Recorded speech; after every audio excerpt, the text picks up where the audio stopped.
Tales of a Country Boy.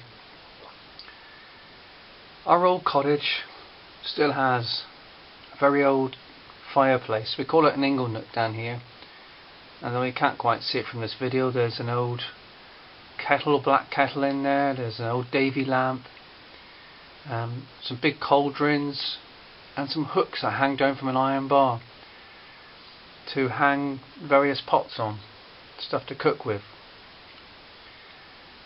The chimney itself is probably wide enough to crawl down, except for the very top, obviously, with the chimney pot on. And above it, the black beam, solid oak, has been there for many years, so hard you could hammer a nail into it and the nail would just bend. As children, we used to go up to the woods and collect wood. Dad would take the tractor and we would trundle off on a Saturday, much to our displeasure. Usually it would be raining or cold. It would be humping lumps of wood and chucking them in the trailer and coming back.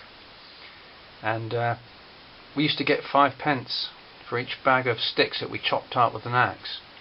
Goodness knows what would happen today with the health and safety issues, but we never had any problems, still got all our fingers. Well, the fireplace in front of us now has just got a gas fire on it there, more for looks than use. But we used to gather what we called faggots. They were loads of small twigs, and bundle them up in bits of string, and that would be enough to light a fire.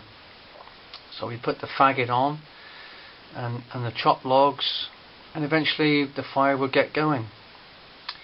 And we used to put in lumps of wood. Some of them were probably, looking at the fire there, 4 foot long by 1.5 foot wide, and they would last for days in the fireplace.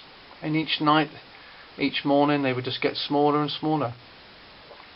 The carpet that you see now is actually very clean, but during the old days, sparks would fly out and the carpet would be covered in little black dots and holes. And we had a dog called Shep, an old sheepdog, or a young sheepdog at the time, and she would lie in front of the fireplace, and every now and then a spark would fly out and land on her fur, and she would start smoking. We'd rush across and brush off the spark from our singed fur, and she'd be totally oblivious to the situation. Well, one Saturday, Dad and Mum went out and we had the fireplace to ourselves. So we got a hoover, reversed the pipe around, and so the air was blowing out.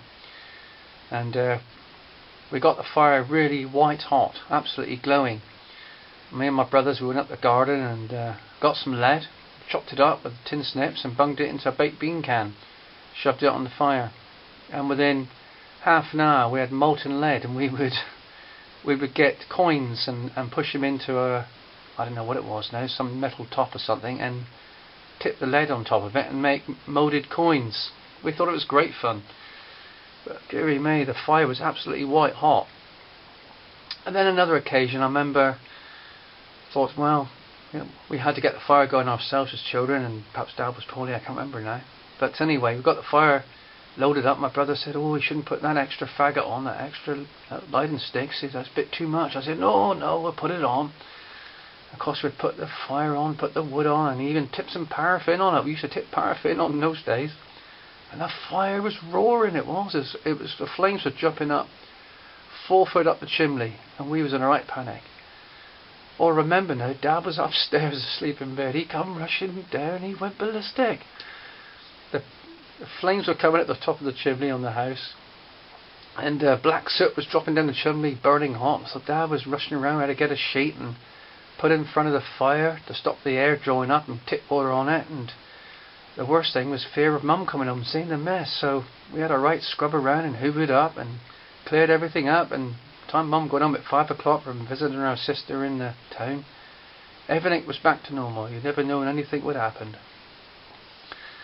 Well, the fireplace was a centre place in the house. And at Christmas time we'd be cracking nuts on the bottom bit, the red bit there where the bricks are, cracking nuts with an old iron, that used to heat on a fire.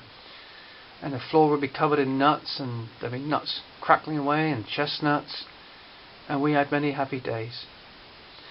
So the fireplace was definitely a part of the country cottage, where we had many happy days, sat around it keeping warm. But the trouble is, it was such a draught coming through here. If we didn't sit beyond the door, it'd be freezing. So there's the fireplace. So it's Country Boy signing off again.